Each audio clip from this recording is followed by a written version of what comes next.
अगर कोई भी नंबर ऑफ फील्ड लाइंस किसी एरिया से अगर क्रॉस करेगा, जैसे मान लिया जाए कि ये हमारा एक एरिया, मान लो इस तरह का एक एरिया बन गया। इस एरिया में बहुत सारा फील्ड लाइंस ऐसे ऐसे जा रहा है, बहुत सारा फील्ड लाइंस गया, तो पूरे फील्ड लाइंस को कैलकुलेट करना तो पॉसिबल नहीं है। तो वैसी स्थिति में हम क्या करते हैं कि सबसे पहला काम करते हैं हम कि इसका कोई एक फील्ड लाइंस को पकड़ लेते हैं, कोई भी एक फील्ड लाइंस को। मान लिया जाए कि हम ये एक फील्ड लाइन को पकड़ लिए, ये रेड कलर का फील्ड लाइन को हम पकड़ लिए, और फिर अब देखते हैं, और बाकी से हमको कोई लेना देना नहीं रहता है, बाकी को एक तरह से समझो तो यहाँ से हम हटा सकते हैं, ये हट गया, जबकि है यहाँ पर।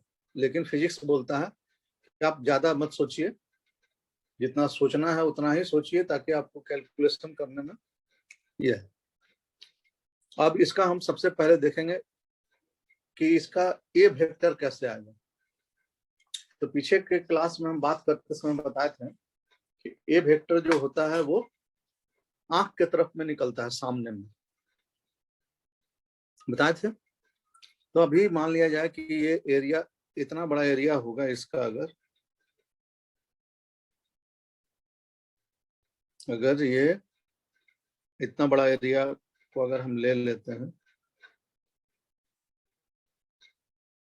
तो इसका ए वेक्टर मान लो कैसे है, जो कि आंख के तरफ में है, ए वेक्टर लिख दी।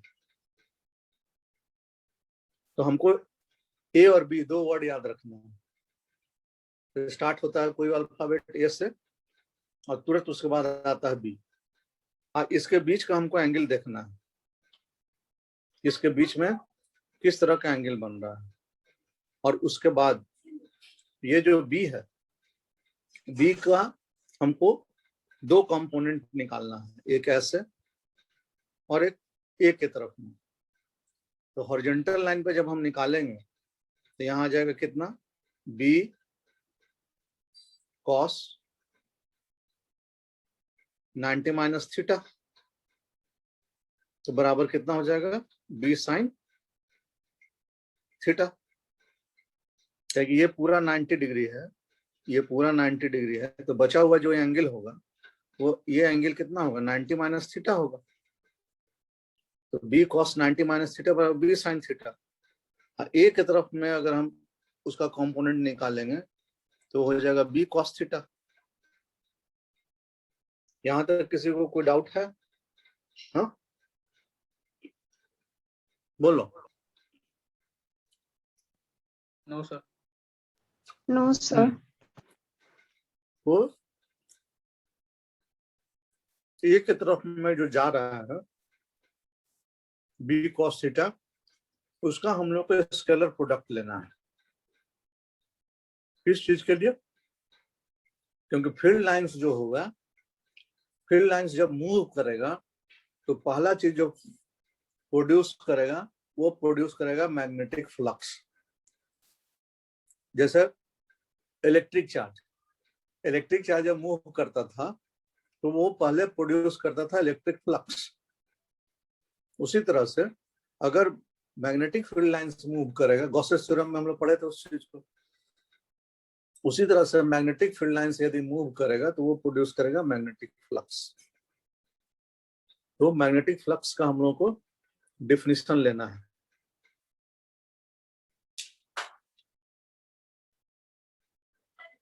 Magnetic flux, it is the number of magnetic field lines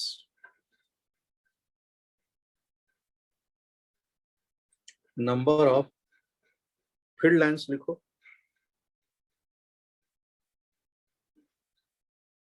field lines passing through the surface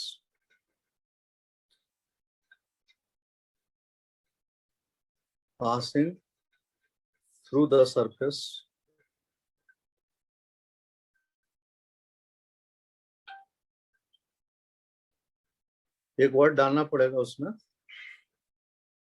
कैसे? नॉर्मली। नॉर्मली मतलब जिधर ए वेक्टर है, passing through the surface normally. Normally तुम लोग अपने से लिख लो, यहाँ पे मेरे पास जगह नहीं है। पासिंग थ्रू द सरफेस ऊपर लिख देता है।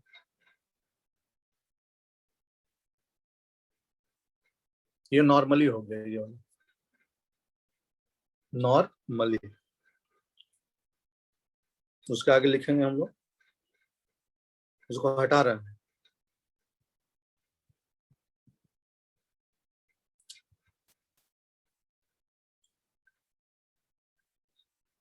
क्या सन्नी बाबू, समझ में आ रहा है ना?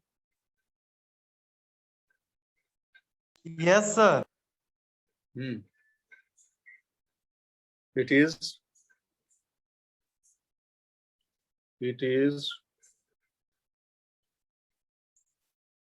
a scalar quantity. It is a scalar quantity. एक स्केलर और वेक्टर पर पूरा ध्यान दे करके जाओ लोग, ऑब्जेक्टिव क्वेश्चन में आएगा। हाँ,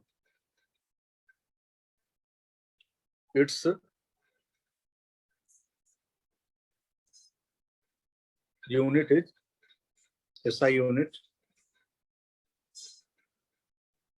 is Weber. Is Weber.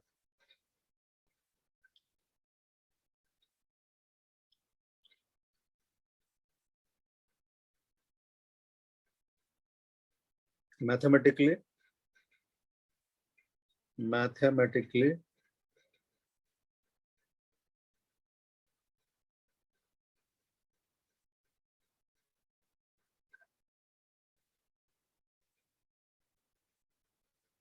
Flux पे यदि हम लोग ऐसे लिखें, फाई से अगर इंडिकेट करते हैं तो होता है BA cos theta, BA cos theta. और इसको अगर cos को हटाओगे तो क्या आ जाएगा? B vector dot A vector. क्या कि हम जानते हैं 11th क्लास में हम पढ़े हैं, A vector dot B vector बराबर AB cos थीटा होता ही है। इसलिए cos हटा तो वहां पर वो आ गया।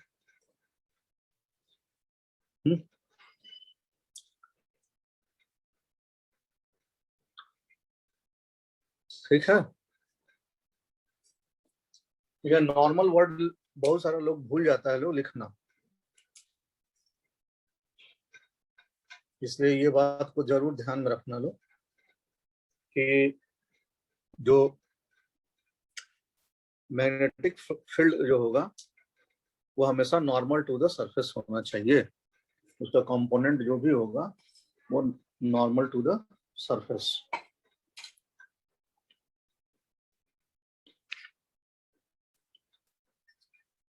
कोई दिक्कत समझने में? No sir.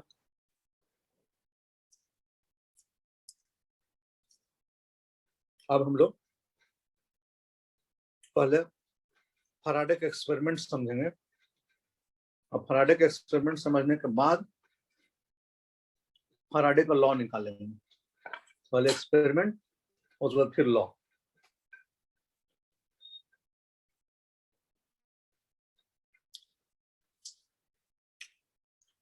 एक्सपेरिमेंट में हम कोई कुछ लिखवाने वाला नहीं है, केवल समझाएंगे हम। मान लिया जा तुम लोग को अभी सुनना लो, या रिकॉर्डिंग हो रहा तो रहेगा। मान लो कि ऐसे क्वाइल बना हुआ है, क्वाइल बना हुआ है इस तरह का क्वाइल बना हुआ है। इसमें से हम एक ठो क्वाइल को ले लेते हैं, बाकी को हटा देते हैं। लेकिन इमेजिन करना है कि क्वाइल होगा। हम इसको हटा दिए, हटा करके एक ठो इसका केवल एक रखते हैं इस तरह, एक रखें। इसमें क्या किए कि एक गैल्वेनोमीटर लगा दिया चेक करने के लिए कि करंट फ्लो कर रहा है कि नहीं। और इस कॉइल में हम एक मैग्नेट लिए बाहर से, N और S, और उसको इधर ऐसे ले आए नजदीक में।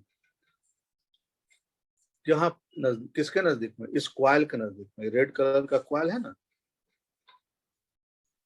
इस कॉइल के नजदीक में लेकर के मैग्नेट को लेके आए। तो जब हम मैग्नेट को लेकर के आए तो देखे कि गैल्वेनोमीटर में डिफ्लेक्शन होने लगा। गैल्वेनोमीटर में डिफ्लेक्शन होने का मतलब ये हो गया कि करंट जरूर इस कॉइल में सेटअप कर गया है, तभी गैल्वेनोमीटर में डिफ्लेक्शन हो रहा है। फिर ऐसे मेरा वीडियो देख रहे हो लोग, देखो मेरा वीडियो पहले तुम लोग। ये हमारा, मान लिया जाए कि ये हमारा कॉइल है, दिस इज आवर कॉइल। ये कॉइल है, और मान लो यही हमारा चम्मच है जिससे अभी हम नाश्ता कर रहे थे। ये हमारा चम्मच है जो कि मैग्नेट है। अब इस मैग्नेट को, कॉइल को स्टेशनरी रखेंगे और मैग्नेट को ऐसे मूव कराएंगे ऐसे, तब पर भी इस कॉइल में यदि इस कॉइल में यदि गैल्वेनोमीटर लगा हुआ रहेगा तो गैल्वेनोमीटर में डिफ्लेक्शन होगा। नजदीक लाएंगे तब पर भी होगा, और इसको दूर ले जाएंगे तब पर भी होगा। नजदीक लाएंगे तब पर भी होगा, दूर ले जाएंगे तब पर भी होगा। या मैग्नेट को ऐसे कर दिए, स्टेशनरी मैग्नेट कर दिया, कॉइल को मूव कराएं ऐसे, तब पर भी कॉइल के अंदर में डिफ्लेक्शन होगा। दोनों को मूव कराएं ऐसे ऐसे, तब पर भी वहां पर होगा, मतलब गैल्वेनोमीटर में डिफ्लेक्शन होगा। कहने का मतलब है कि कब नहीं होगा? जब मैग्नेट को मूव नहीं कराएंगे या कॉइल को मूव नहीं कराएंगे, मतलब एक जगह लाके ऐसे खड़ा कर, दोनों स्टेशनरी हो गया। तो स्टेशनरी हो जाएगा तो वैसी स्थिति में कॉइल में किसी तरह का कोई मूवमेंट नहीं होगा, या मैग्नेट में किसी तरह का कोई मूवमेंट नहीं होगा, तो वहां पर फ्लक्स डेवलप नहीं करेगा। और जब फ्लक्स नहीं डेवलप करेगा तो वहां किसी तरह का कोई करंट सेटअप नहीं होगा। अब करंट सेटअप नहीं होगा तो गैल्वेनोमीटर में कोई डिफ्लेक्शन नहीं होगा। बात को फॉलो किए?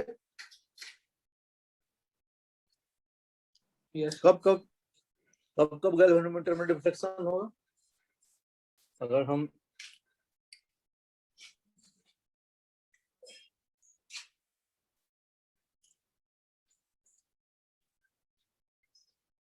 एक चार्ट बना दे यदि हम, तो क्लियर हो जाएगा तुम लोगों के चार्ट से। पहला बात कि कॉइल मूव करे तब पर भी डिफ्लेक्शन होगा, मैग्नेट मूव करे तब पर भी डिफ्लेक्शन होगा, दोनों मूव करे तब पर भी डिफ्लेक्शन होगा। रुका हुआ रहेगा, डिफ्लेक्शन नहीं होगा। तो हम अगर छोटा सा एक टेबल बना दें कि कब कब होगा, तो तुम लोग को बहुत सहूलियत हो जाएगा। मान लिया जाए कि ये मैग्नेट है और ये करंट है MC। मैग्नेट जब रुका हुआ रहेगा, स्टॉप, तो करंट क्या रहेगा? 0। मैग्नेट यदि नियर आ जाएगा तो करंट डेवलप कर जाएगा I। अवे जाएगा तो डेवलप करेगा लेकिन उल्टा दिशा में, तो -I अभी लिख देते हैं फिलहाल के लिए। फिर यदि स्टॉप हो गया फिर क्या हो जाएगा? 0। हमारे हिसाब से इतना से समझ में आ रहा होगा कि फैराडे एक्सपेरिमेंट में क्या हो रहा था। हाँ कि ना?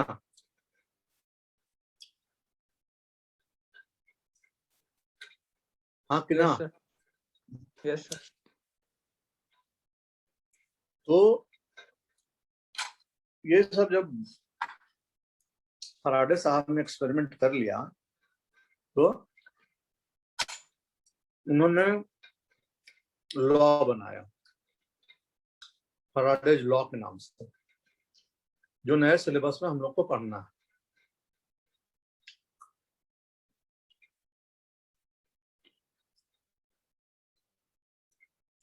फराडेज लॉ।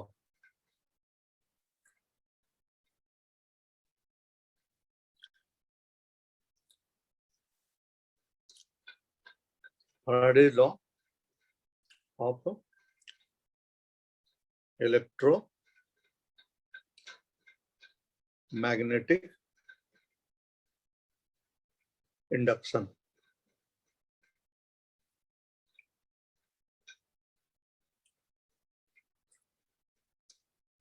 क्या है भाई?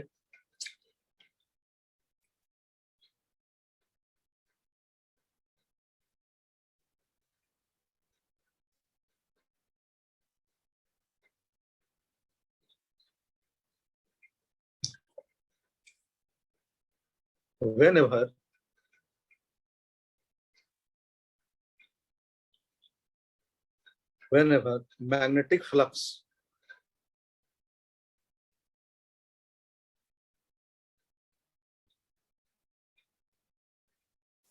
magnetic flux high of a coil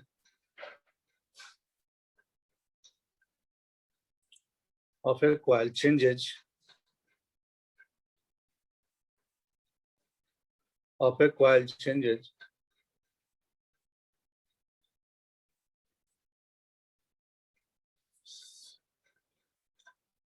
EMF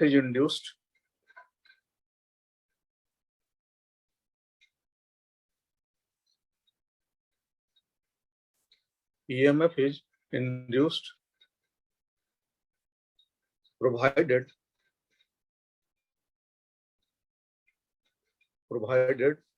surface is closed.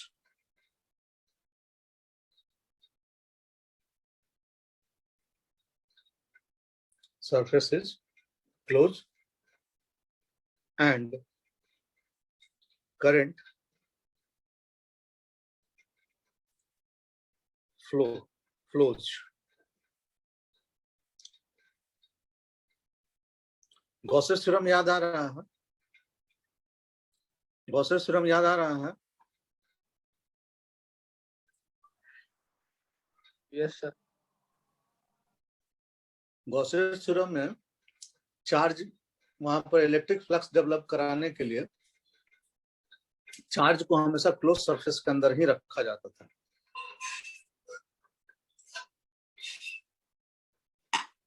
उसी तरह से यहाँ पे यदि हम लोग को मैग्नेटिक फ्लक्स चाहिए तो सरफेस को क्या करना पड़ेगा? क्लोज रखना पड़ेगा। ये क्लोज, उसी में कंटिन्यू कर जाएंगे हम लोग, उसी में कंटिन्यू कर जाएंगे। हम ब्लू पेन से कंटिन्यूटी वाला में लिख देते हैं।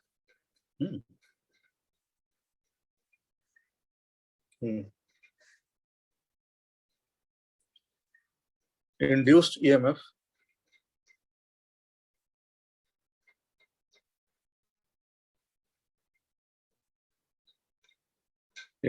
EMF lasts so long as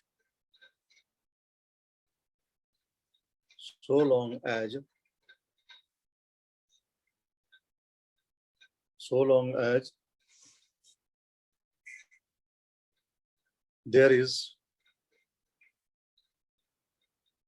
change in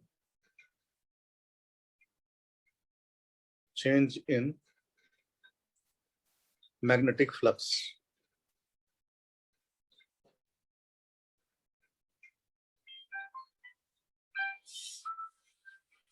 There is change in magnetic flux.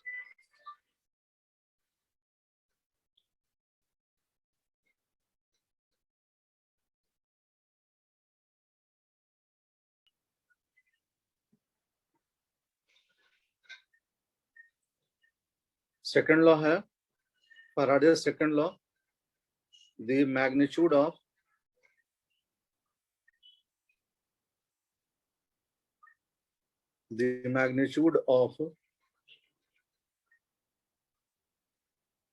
induced EMF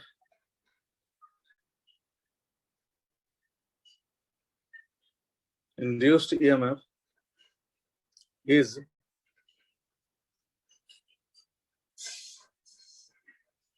directly proportional to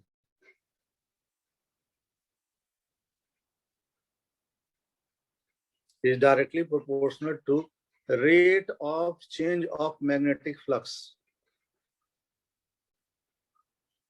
Rate of change of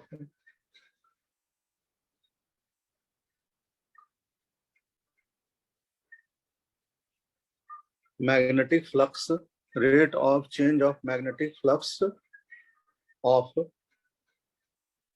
coil. Rate word आ गया यहाँ पर, rate of change of. Rate आने का मतलब होता है कि डिफरेंशिएशन करना है। कौन चीज का भाई? तो ये देखो किस चीज, कौन चीज आएगा डिफरेंशिएशन करेंगे? मैग्नेटिक फ्लक्स का डिफरेंशिएशन यदि करेंगे, यहाँ लिख रहा है कि यदि हम मैग्नेटिक फ्लक्स का डिफरेंशिएशन करेंगे तो वो क्या देने लगेगा? ईएमएफ देने लगेगा।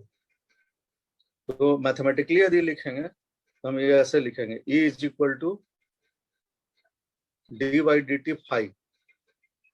लेकिन यहाँ पर एक समझना ये है कि जब ऐसा होता है तो यहाँ एक निगेटिव साइन आता है। अब तुम लोग के मन में ये आ रहा होगा कि निगेटिव साइन क्यों, तो उसका कहानी आगे समझ में आएगा कि क्यों नेगेटिव साइन आता है। अभी फिलहाल के लिए इतना ही वहां पे अभी नोट करके रखो, ब्लैक पेन से लिख देते हैं हम, ब्लैक पेन से, कि negative sign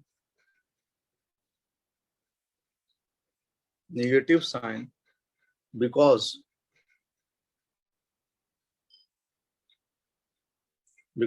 induced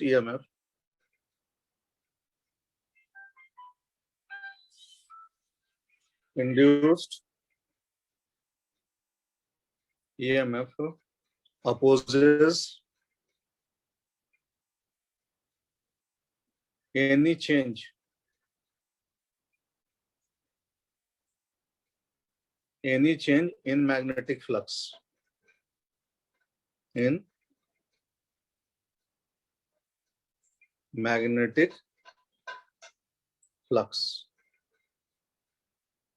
any change in magnetic flux,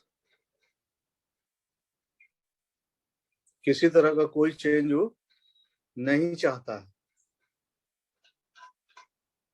क्यों नहीं चाहता है, उसके पीछे क्या लॉजिक है, वो सब हम लोग डिस्कस करेंगे। तो वो नहीं चाहने से क्या होता है।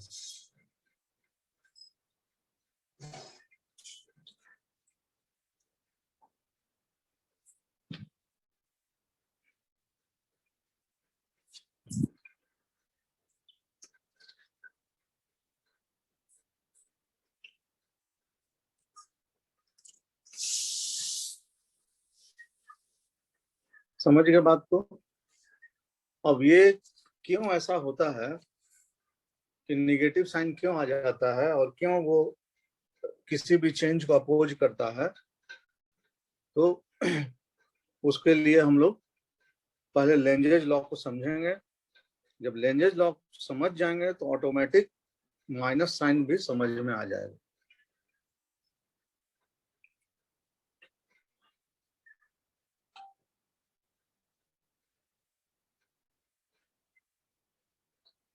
लेंजेज लॉ,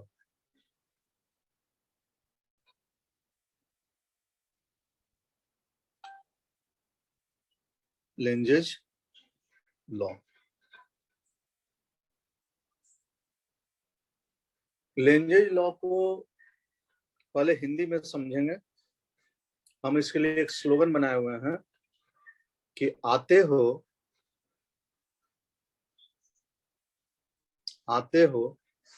तो आने नहीं देंगे, आने नहीं देंगे, कॉमा, जाओगे,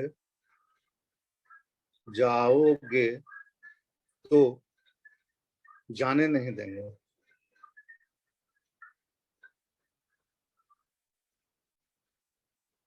ये अगर लाइन समझ में आ गया तो समझ गए, आराम से समझ गए तुम लोग। कहने का मतलब ये है कि आज के डेट में, जैसे मान लो आज का जो फैमिली का कॉन्सेप्ट है, वो फैमिली का कॉन्सेप्ट में हस्बैंड वाइफ, दो ठो बच्चा के अलावा और किसी को वो लोग वेलकम करना नहीं चाहता है। तो मान लिया जाए कि कोई फैमिली में कोई स्टूडेंट, कोई दो ठो बच्चा है कि 11th में 12th में है, और हस्बैंड वाइफ लोग रह रहा है, मतलब पेरेंट रह रहा है लोग, और वहां पर मेरे ऐसा टीचर पहुंच जाए, तो जब हम शुरू में वहां जाएंगे तो मेरा वेलकम नहीं होगा, क्योंकि वो लोग मेरे बारे में नहीं जानता है कि हम पढ़ा सकते हैं किसी बच्चे को, वो भी 11th 12th के बच्चे को। तो चाहेगा लोग कि भाई जो आया है गेस्ट वो जल्दी चला जाए। लेकिन एक बार जब उन लोगों को ये समझ में आ गया कि अरे ये इनको तो फिजिक्स का नॉलेज है, इनको मैथ का नॉलेज है, हमारे बच्चे को हेल्प करेंगे, तो जब हम वहां से फिर हटने लगेंगे तो बोले नहीं थोड़ा दिन और रह जाइए। वही बात है, आते हो तो आने नहीं देंगे और जाते हो तो जाने नहीं देंगे। यही लेंजेज लॉ का कहानी है। इसमें होता क्या है, आप समझोगे लोग तो समझ में आ जाएगा कि क्यों नेगेटिव साइन वहां आ रहा था। ध्यान से सुनो लो, बहुत इंटरेस्टिंग है ये। कौन कौन लोग है लोग क्लास में भी?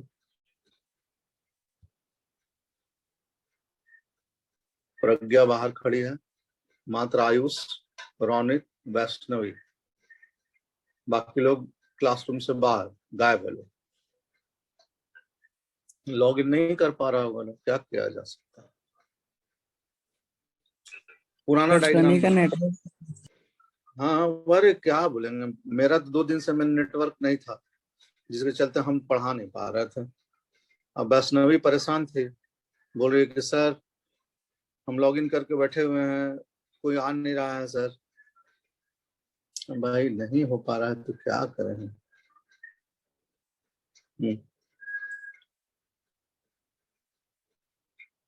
ये हो गया नॉर्थ, ये हो गया south.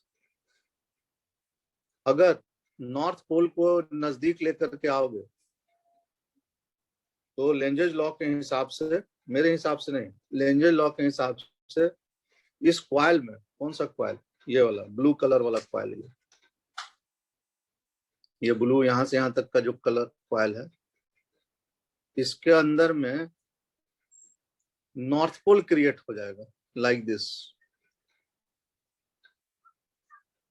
Yes, north pole create हो जाएगा। नॉर्थ पोल लेके आओगे नजदीक, नॉर्थ पोल क्रिएट करता है, और नॉर्थ पोल क्रिएट करके वो अपोज करता है, लेकिन नॉर्थ नॉर्थ दूसरा को क्या करेगा, रिपेल करेगा।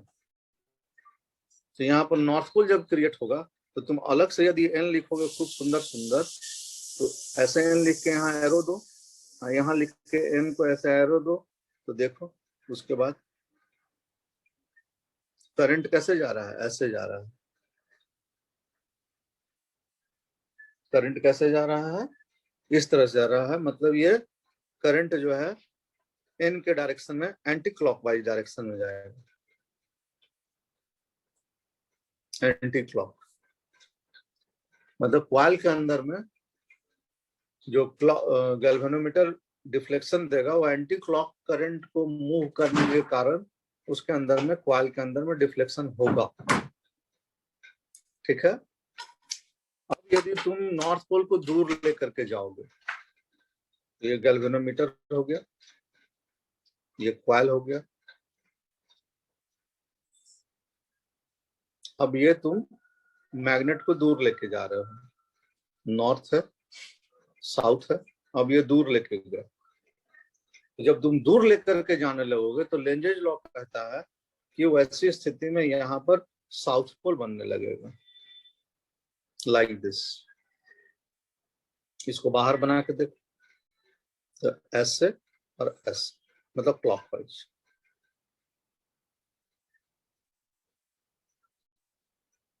क्लॉकवाइज मतलब दोनों स्थिति में ये अपोज करता है।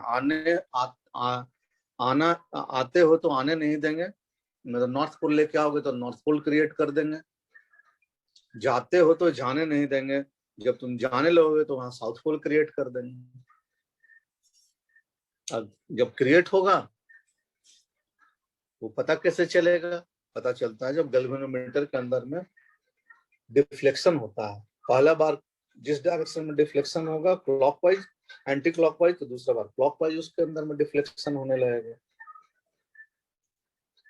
तो ये क्या करता है? क्वाइल जो करता है, ये मैग्नेट हमारा क्या है?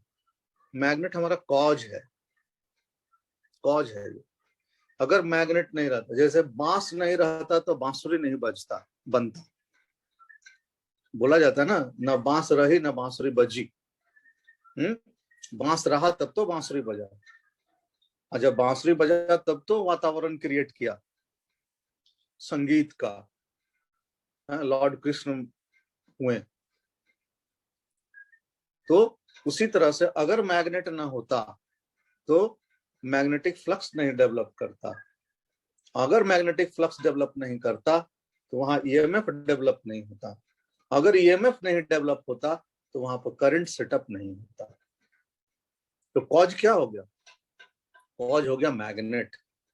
तो लेंजेज लॉ बोलता है कि ये हमेशा कॉज को क्या करता है? अपोज करता है। जब अपोज करता है तो अपोज कैसे किया जाता है? मान लो कहीं पर प्लस है तो अपोज कैसे करेंगे? माइनस क्रिएट करेंगे तब तो अपोज होगा। अगर प्लस है अब प्लस के साथ में प्लस ही बना दिया तो अपोज कहाँ होगा? वो तो बढ़ गया और डबल हो गया वो। इसीलिए वहां पर जब ईएमएफ क्रिएट होता है तो ईएमएफ क्रिएट होने में ईएमएफ का जो डायरेक्शन होता है वो हमेशा जो कॉज होता है कॉज का अपोजिट होता है। अब क्लियर हो गया वहां नेगेटिव क्या हुआ था? E is equal to minus d∅dt क्यों हुआ था? क्लियर हो गया? कोई दिक्कत है समझने में? मेरे प्यारे बच्चों कोई दिक्कत है? No sir. तो हम लोग लेंजेज लॉ का स्टेटमेंट ले लेते हैं पहले। Statement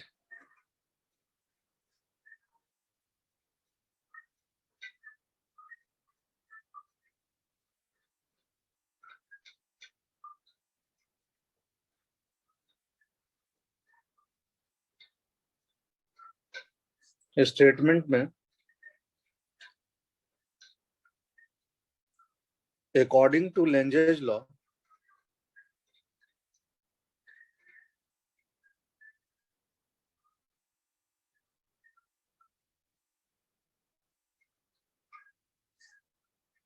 according to Lenge's law, the induced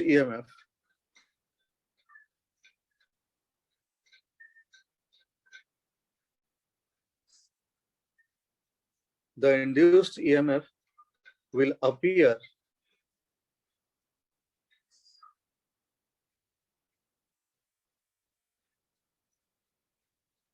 in such a direction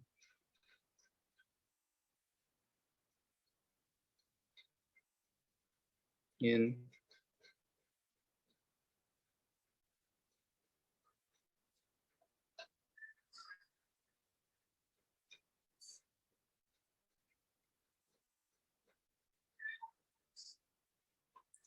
such a direction that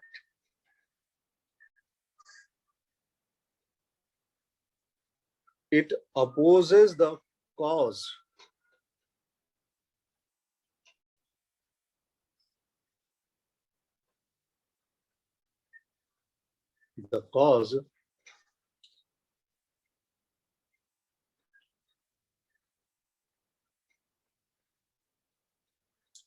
producing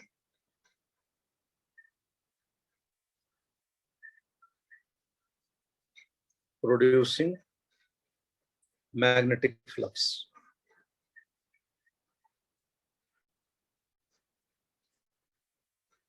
Magnetic flux.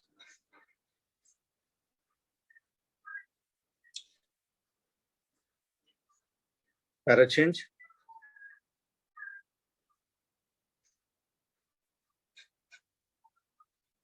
Diagram तो बना हुआ है, पहले बना हुआ कॉपी वहां होगा ही तुम लोग के पास में। लिखो एज सोन इन डायग्राम, या डायग्राम फिर से बनाना है तो वो वाला डायग्राम फिर से बन जाएगा। यहाँ पे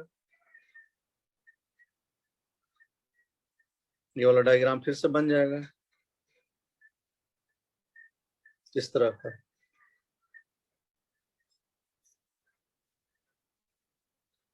ऐसे as shown in diagram, when north pole is pushed towards the coil, अब लिख नहीं रहे हैं, केवल बोल रहे हैं। When north pole of magnet is pushed towards the coil,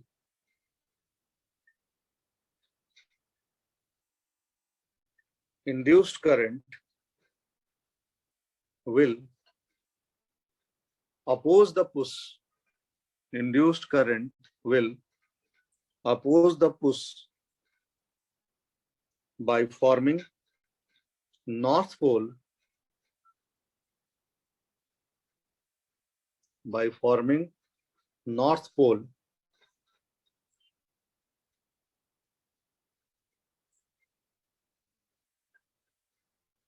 of the loop towards the magnet, of the loop towards the magnet.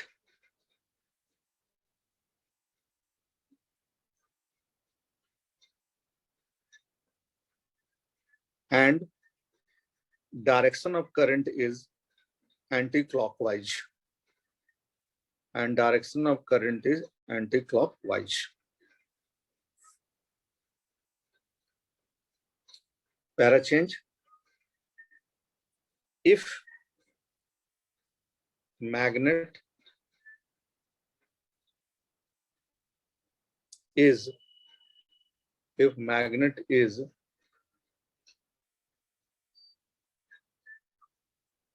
moved away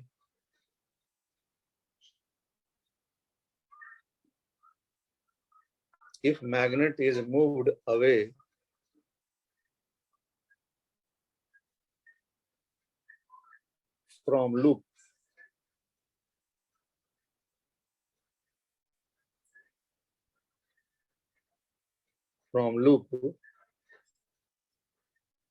induced current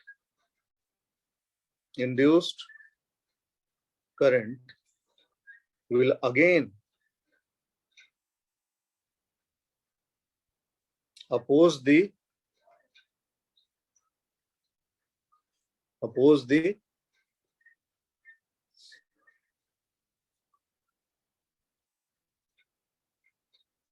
motion by forming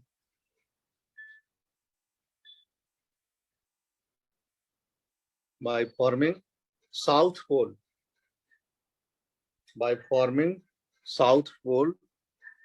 on the face of loop, south pole on face of loop towards the magnet,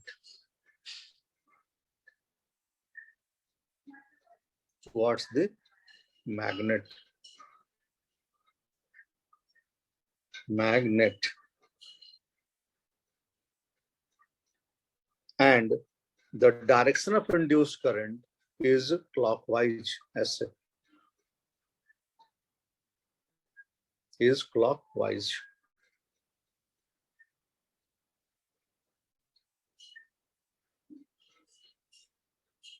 इधर जाएगा ऐसे, इस direction, clockwise.